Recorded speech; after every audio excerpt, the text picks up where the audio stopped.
Bonjour à toi cher spectateur, et aujourd'hui parlons du film Le Redoutable, le nouveau long métrage de Michel Hazanavicius.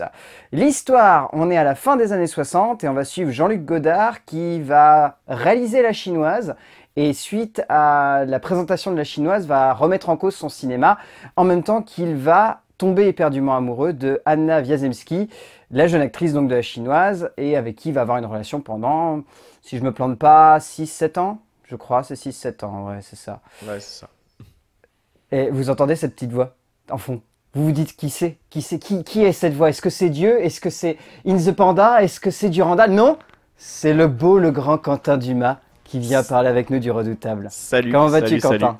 Eh ben, ça va très bien. Merci Valentin de Je l'invitation. t'en prie. Je t'en prie, c'est normal. Un grand amateur de cinéma comme toi, je ne pouvais que parler avec toi du Redoutable. Ouais, Parce que non seulement il y a Jean-Luc Godard, mais en plus, il y a Michel Hazanavicius.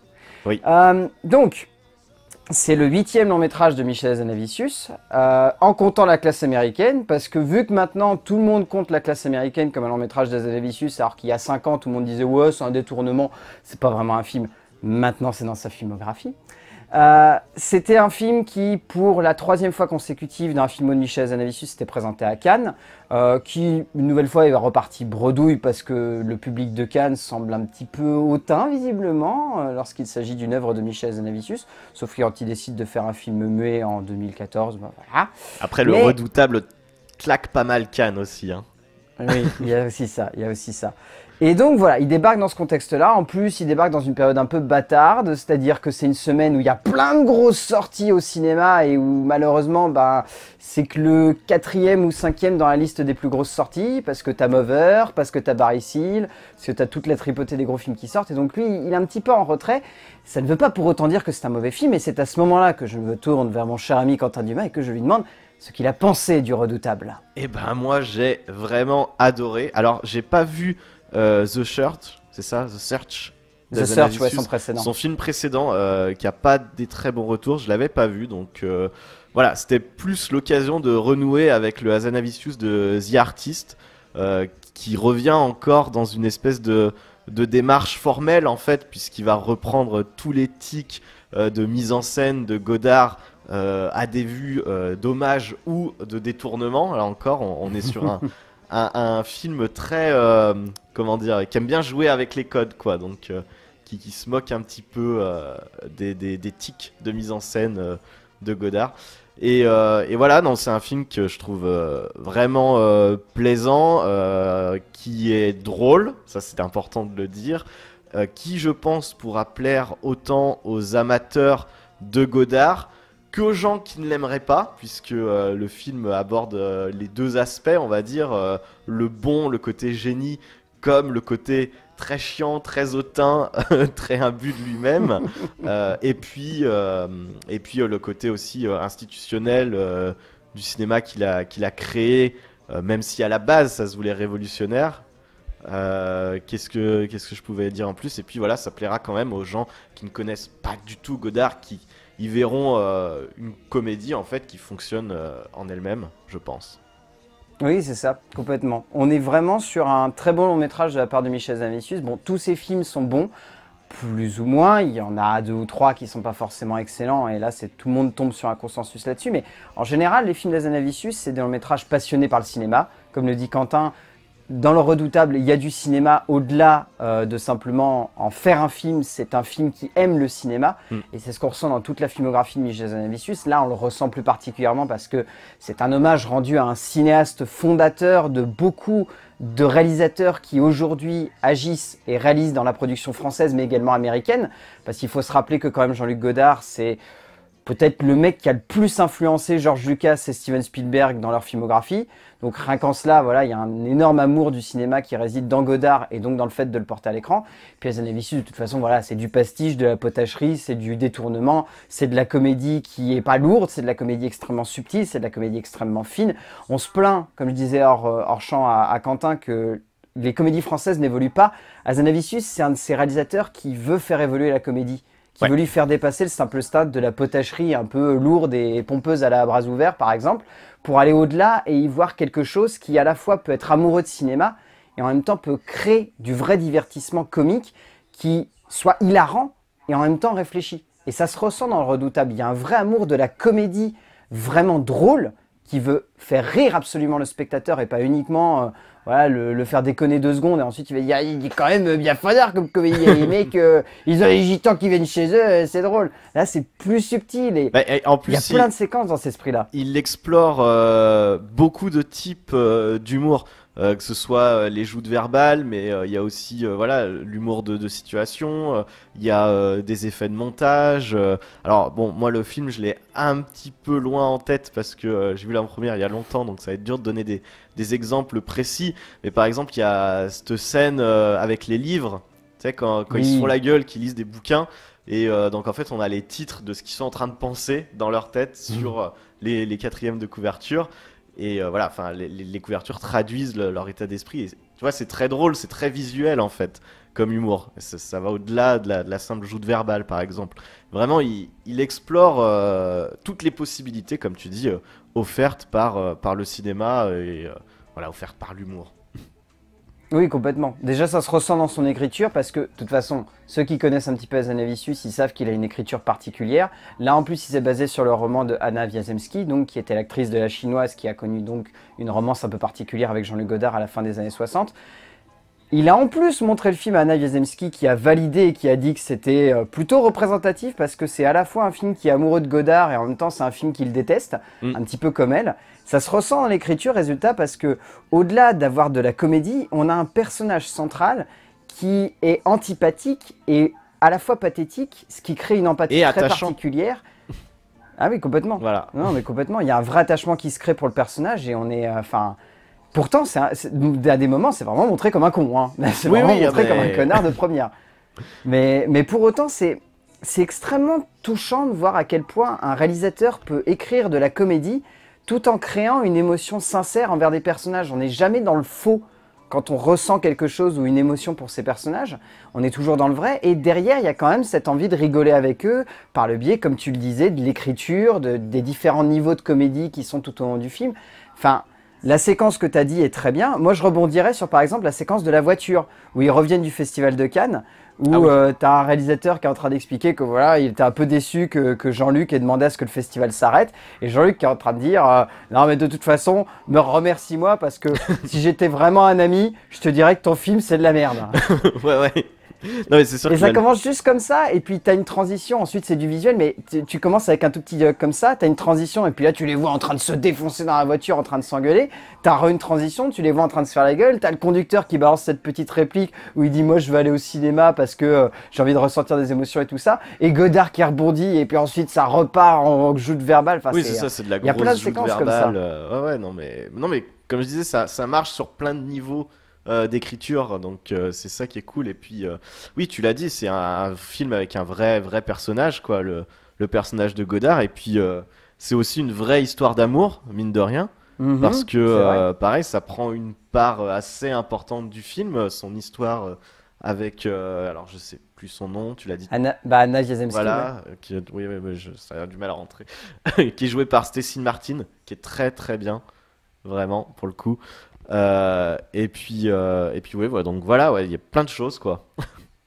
Ah non, il y a vraiment un niveau d'écriture. Moi, ce qui me saisit, c'est que, encore une fois, chez Hazanavicius, il y a cette envie de créer une galerie de personnages, mais pas de se perdre dans cette galerie de personnages. Oui. Si tu regardes bien un petit peu tous ces films, on se rend compte que à chaque fois, il y a énormément de portraits qui sont mis en place au sein de son long métrage, mais jamais il va se perdre dans, on va dire, trop de pathos pour l'un ou pas assez pour l'autre. Il arrive toujours à doser ça avec un tout petit peu de subtilité. Et à rendre les personnages attachants sans pour autant être obligé de tout de suite être dans l'empathie complète pour eux. On va rendre un petit personnage fascinant par-ci par-là, on va créer de l'émotion parce qu'à un moment, par exemple le chauffeur, on va créer une sensibilité un petit peu particulière avec le personnage de Bérénice Bejo qui est proche de Jean-Luc Godard. Il y a plein de petits trucs comme ça qui sont balancés tout au long du film et qui font que le long métrage, au-delà d'être une comédie, est également, comme tu le disais, une romance avec une galerie de personnages sensibles pour lesquels on a des vraies émotions qui se créent. Ouais. C'est pas du faux, c'est toujours du vrai. Malgré le fait que derrière, il y a forcément une perspective qui est remise en valeur par le biais du fait qu'on parle de cinéma au sein d'un film. Oui, c'est un film forcément, qui est il y a une mise méta. en abîme particulière. C'est aussi un film qui est très méta, ouais, qui parle de cinéma.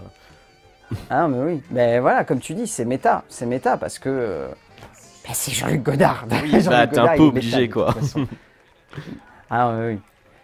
Mais ouais, résultat, on se retrouve avec... Moi, je suis saisi par l'écriture à chaque fois chez Hazanavicius. C'est au-delà de la mise en scène qui est forcément de l'ordre du pastiche, il y a une écriture qui est folle chez Hazanavicius. Il y a une écriture qui, amoureuse de la répartie, enfin, c'est du Audiard par moment, je trouve. Ouais. C'est du Audiard où c'est du Gérard Houry, quoi. Il y a vraiment des punchlines, comme tu disais, qui se sont lancées, mais derrière, il y a aussi des répliques qui sont subtiles. Enfin, c'est vraiment un équilibre sur l'humour et sur les différentes formes de l'humour, comme tu l'as si bien dit au début de la vidéo, qui rend le film fort en termes d'écriture et qui rend surtout le film différent de ce qu'on a l'habitude de voir en salle. Ouais, clairement, ouais, il a vraiment un côté, voilà, ouais, comme tu dis, différent.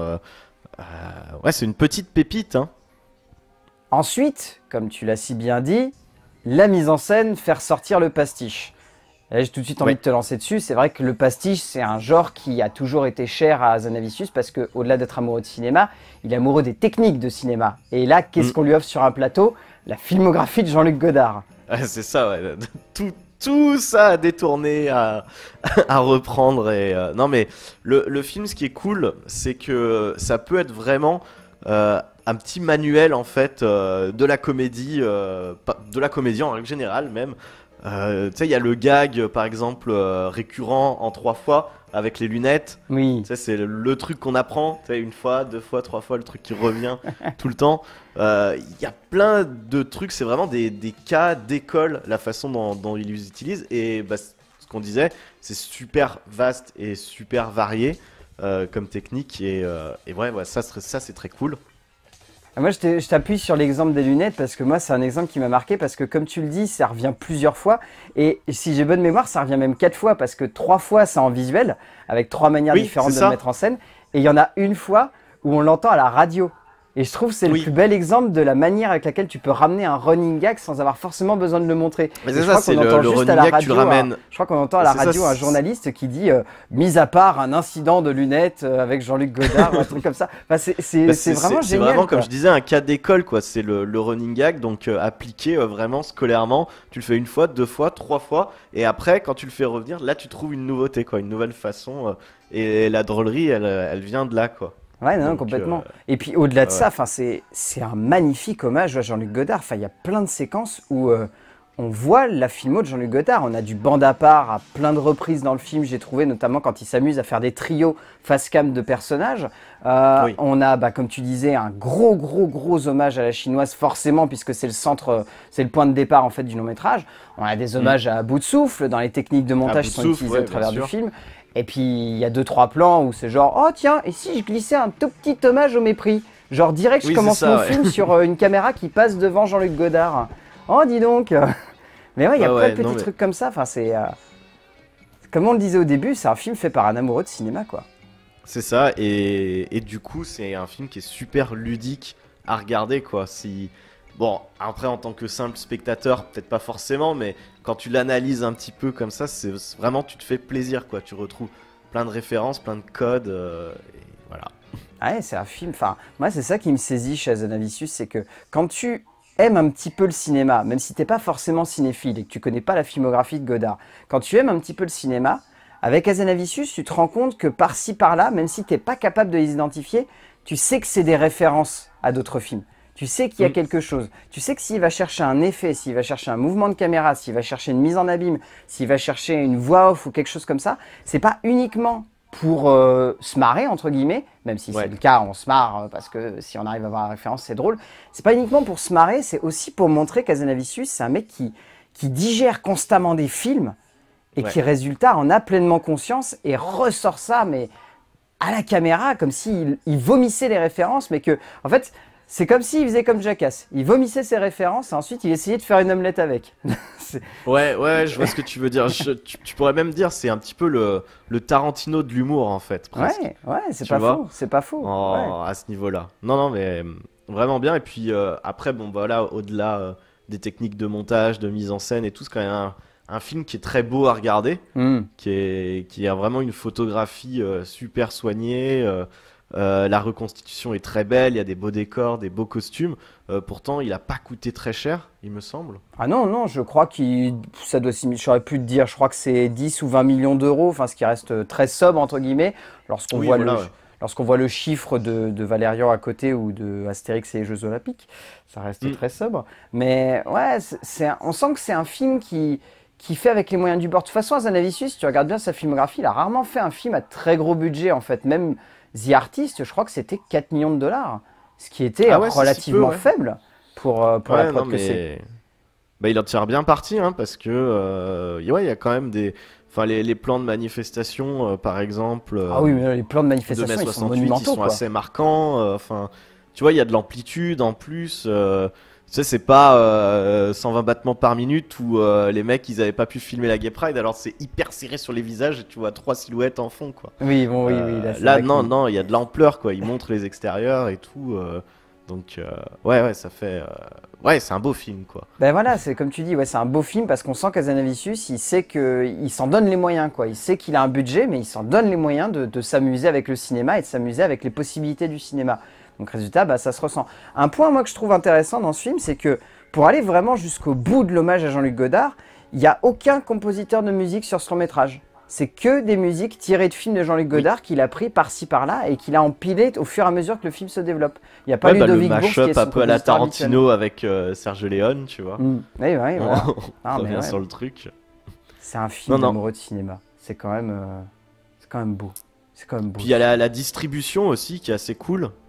Ah bah oui, alors là, tu fais bien de rempiler tout de suite là-dessus parce que la distribution, elle est assez folle, quoi. Au-delà des 2 acteurs principaux qui sont vraiment passionnants, il y a plein d'acteurs alors secondaires pour moi, qui sont c'est vrai que géniaux. Stacey Martin, ça a vraiment été la révélation, même si je l'avais beaucoup aimé dans Nymphomaniac. Oui, voilà. Il y a beaucoup de gens qui considèrent que là, c'est la révélation. Moi, je pense que c'est la confirmation, en fait, Le Redoutable, parce que Nymphomaniac, elle volait la vedette, clairement. On a beau mettre Charlotte Gainsbourg en tête d'affiche, pour moi, c'est elle qui a emporté le film.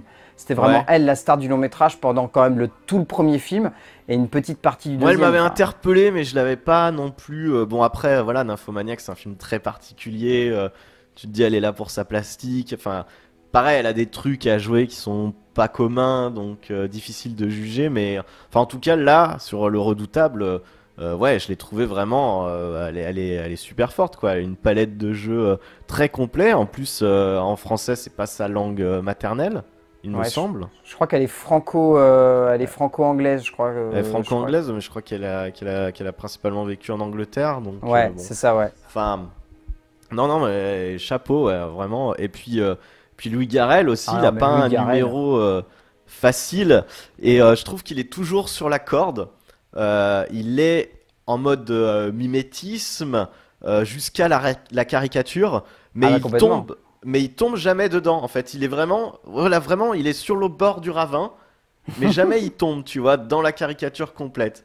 Il est à la limite du truc. Je sais pas si tu vois ce que je veux dire. Ah bah complètement, si, parce que quand il se met à zozoter et à faire non, je trouve qu'il y a une bonne ambiance, hein. Voilà, il y a des moments, il est dans le surjeu complet, mais il sait s'arrêter juste avant que ce soit too much. Et ça c'est compliqué à faire en plus. Bah c'est à ça que tu ressens le côté Hazanavicius, c'est que même dans le choix des acteurs, il arrive à les diriger pour les repousser le plus loin possible dans la comédie.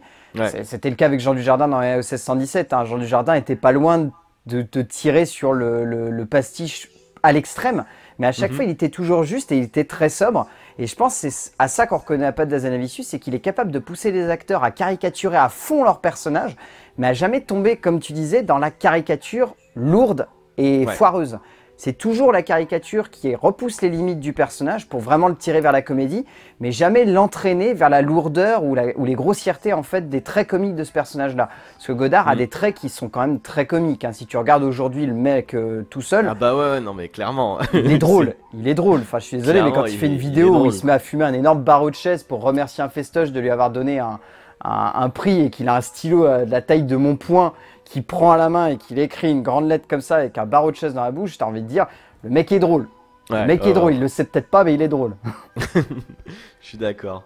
Et puis même le reste de la distribution. Oui, Grégory Gadebois, Bérénice Bejo, enfin il y a même Jean-Pierre Mocky qui fait un caméo. Il y a mon Jean-Pierre, il y a Jean-Pierre Mocky, parce que je suis fan de Jean-Pierre Mocky qui a une petite apparition. Au début, tu le vois dans le resto, tu fais, mais c'est Jean-Pierre Mocky en figurant derrière. Oui, et tu te dis, mais il est figurant, même pas il parle quoi. Et puis bon, il finit quand même par avoir une petite scène. Ça fait Non, plaisir. ouais. C'est assez génial quand il débarque à l'écran. C'est vraiment, vraiment à mourir de rire. Mais c'est dingue d'avoir un. Enfin, c'est drôle, c'est là où on dit le film est ultra méta, quoi. D'avoir Jean-Pierre Mocky dans un film qui parle de Godard, tu vois. Voilà, bah, c'est le talent d'Azanavicius, quoi. De mettre des petites pointes comme ça. Et donc voilà, c'est l'heure du bilan et j'ai tout de suite envie de me retourner une dernière fois vers toi, Quentin, et de te demander si tu as envie de pousser les gens déjà à aller voir bah le oui, Redoutable. oui, bah, J'imagine que c'est le cas. si ça n'a pas été encore assez clair, oui, il faut le voir, le Redoutable.